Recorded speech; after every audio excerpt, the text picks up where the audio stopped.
The Justin Robert Young Daily Program, brought to you as always by PayJuryDaily.com. That's where you can support this show by heading on over to our Patreon, kicking it in, getting your shout out on the show, and so much more. PayJuryDaily.com.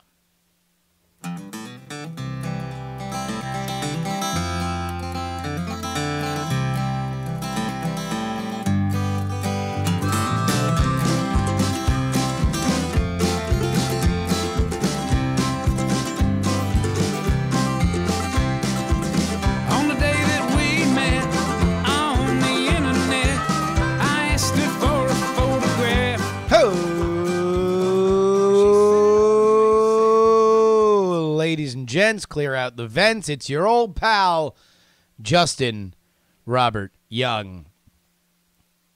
Look, we got a lot that we can talk about. We have a tremendous amount of email about the Disney shirts that continues to roll on. We have a great email that I'm just going to start this thing off by reading it. All right, here we go. This is from Ken. Ken writes, who will play Stan Lee in the eventual movie about Stan Lee? Alternatively, I think of a Mad Men-style series set in the 60s at Marvel with Kirby and Ditko could be really great. I don't think you can do a Stan Lee biopic without making it, on some level, a Jack Kirby biopic, right? Like, these two are so intertwined, and Stan Lee is such a big, titanic, towering figure that you would have to tell a story just about Marvel, about how these characters were made. It would have to be more of like a, I don't know. I mean, like I guess here's the question. Before we even start talking about what is a Stan Lee biopic, like, what is the best creator biopics of all time? And by that, I mean stories about people creating things, about people, the people who made the thing. We see that in biopics for music all the time, because at the end of the day, you can really just tell a story about a musician's hardships, and you get to play a bunch of really rad music in between. Like Bohemian Rhapsody is killing it right now in the in the box office because people just really like watching or like listening to Queen songs. You get to listen to Bohemian Rhapsody. You get to listen to Another One Bites the Dust. So we had one suggestion here in our Twitch live chat that I have to give mad props to. This is Max Trollbot, who said American Splendor would be a great example of, and that's even a comic book. That was an indie comic book guy with Harry Crumb. But that was a great, that was a great biopic thing. Although even then, that was kind of taking it from the Our Cancer Year run, right? That was something that was kind of already a biopic. Whereas Stan Lee, I mean, look, I think that Ken is absolutely right. Maybe the best model here is like you tell it in the period, right? You tell it about this time in the 1960s, what a comic book writer was. Because the thing that you are going to be able to do is, like, in the trailer, you're going to be able to have, you know, the young Stan Lee and Jack Kirby, who's like at a bar trying to chat up some ladies, and they're like, ha ha, ha, ha, what do you do? And they're like, oh, we write comic books. And he's like, oh. And then some fucking square-jawed dick face is just like, hey, you know, well, why don't you go play in the playground? And then he like puts his arm around both ladies, and then they like both like kiss him and marry him. And they're like, and that's like right at the beginning of the trailer, right? And then there's gonna be some like shitty 1960s song, like just so everybody knows that it's in the 1960s, like, you know, just be I want to say like Creedence Clearwater Revival or something like that, but you guys know what I'm like. Some Beatles song, yeah, the Beach Boys, yeah. It would be Wouldn't It Be Nice? Exactly. All right. It'd be Wouldn't It Be Nice? So, square jaw dickface, go back to the playground, babies. Wouldn't it be nice? And then they're fighting in the office, and then Stan Lee is just like a spider like falls on his face, and he's like, "Hey, yeah, what if I was Spider-Man?"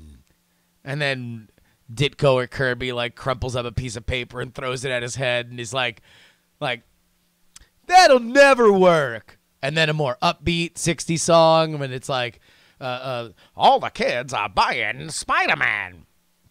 And then there's the fight scene where Stan Lee is like talking to somebody at like the higher up at the publisher or something, where they're like, "Hey, you boys keep it up down here. We're selling these things like flapjacks."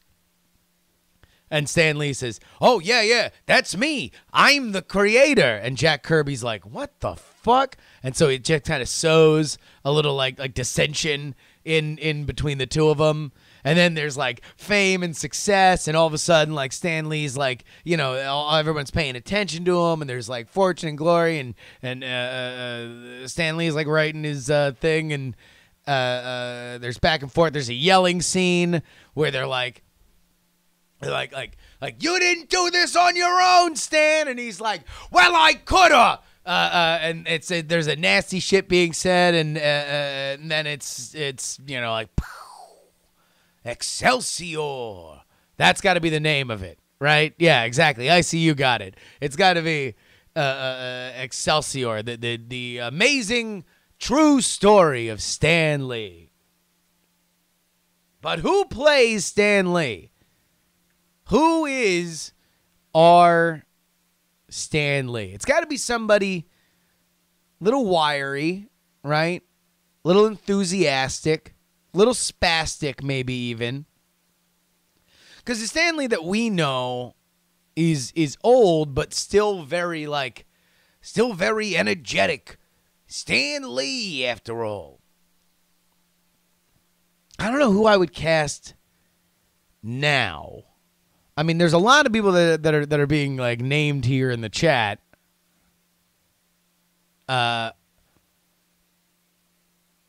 That would be great in a bygone era. Like Bryan Cranston could certainly do the younger stuff, like back in the day. I saw John Leguizamo. That might not be that might not work, but you know, I'll tell you what. Back in the day, maybe.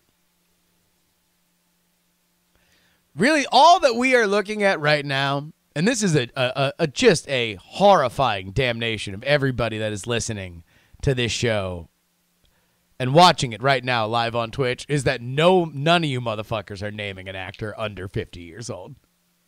That is a shocking indictment. We have all lost touch with the beating pulse of Hollywood if everybody is naming motherfuckers that are over 50 years old. Striking Rich says James Franco. James Franco is too cool. James Franco is too...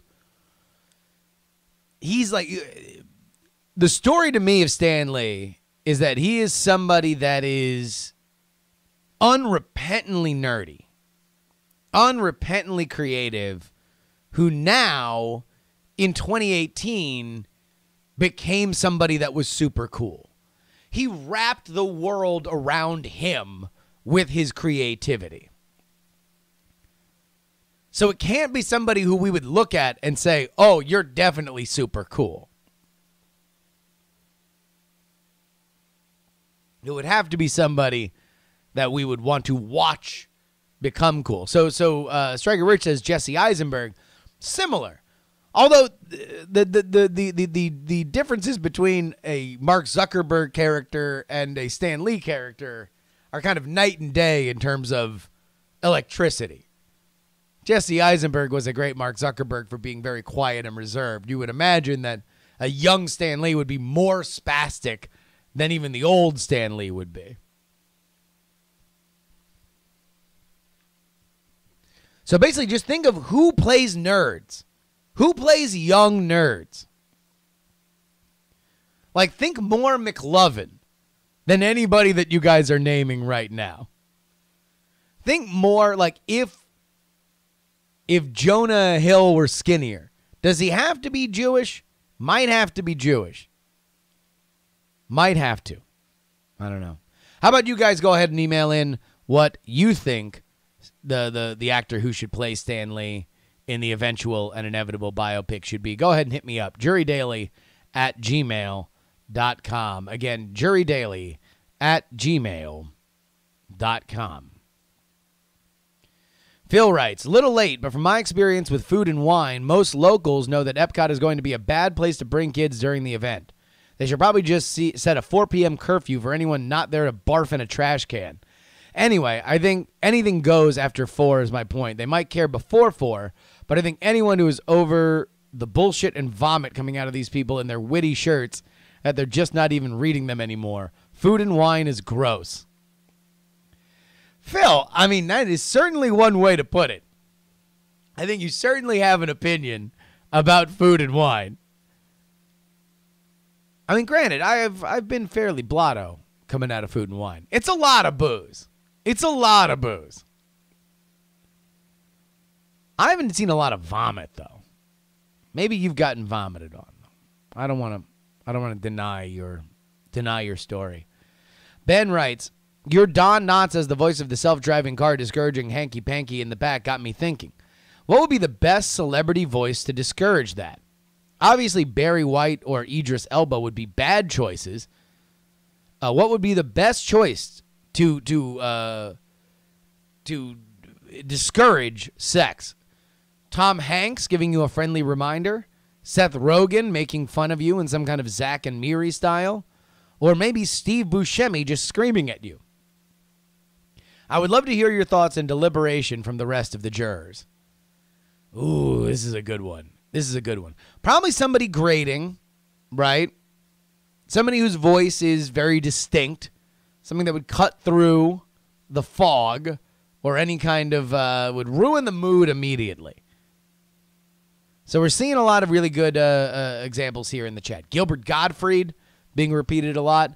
Bobcat Goldthwait. Although I think what we would be assuming that it would be Bobcat Goldthwait in his like police academy voice, right? Fran Drescher of The Nanny. I'm going to go ahead and I'm going to throw Rosie Perez in there. BioCow suggests Alex Jones. Imagine, in 15 years, you're trying to fuck in a self-driving car that was sent to you by Uber, and all you hear is, hey, you guys need to stop fucking in this car. I'm just saying. Did you know that these self-driving cars are being purchased by the Chicoms, the Chinese, chubby checkers? It is a gigantic conspiracy. They are here and they are tainting your sperm to make sure that they have a mind-controlled race of automatons that they can then implement the New World Order. And so he's not really scaring you. He's just going on an Alex Jones rant, and eventually somebody's like, I can't fuck while Alex Jones is talking about gay frogs. Vicky Guerrero. Excuse me. That might be it. In fact, Vicky Guerrero is my choice. But please, go ahead and email in, jurydaily@gmail.com. Miles writes, how about a shirt at Epcot that says Princess has gone wild on the front, and on the back it just has a picture of Mulan talking to Ariel. The speech bubble reads, now that you have legs, I just want to say I love eating sushi. I mean, that's just pornography. That's just hentai, right? like the question isn't, can we write hentai? Sure, we can write. We can write animated characters fucking. Like, that's not a challenge. It's what's going to get into the park. Martin writes, February 1st of 2015 was the Super Bowl, and it was shortly after the rumors that there were measles spreading around the park. My wife made shirts that were Disney characters with measles on their faces and says Measles Bowl 2015. A few of the workers thought it was hilarious until what seemed to be a higher level employee saw them and asked us to change or we would be asked to leave.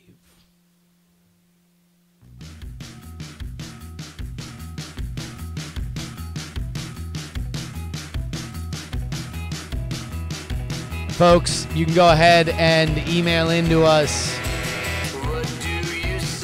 JuRyDaily@gmail.com. You are also allowed to leave a comment right here on our YouTube channel. That is youtube.com/JustinRobertYoung. I want to thank our producers being selected to the Grand Jury Box today. The Jen, PD Rave, Non-Specific Rock and Roll Martian Joe Acosta, whoa! Redneck Tech, and James. You can, of course, follow us on all platforms, Twitter, Instagram, Snapchat, @JustinRYoung, and you can join our Discord at bit.ly/JuryDiscord. Until tomorrow, ladies and gentlemen,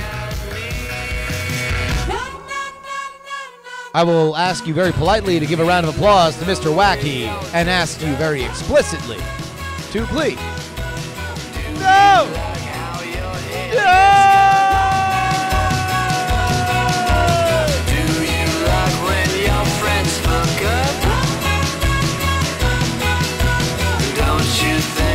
High thoughts tomorrow. Get your high thoughts in. JuRyDaily@gmail.com. Put high thoughts in the subject.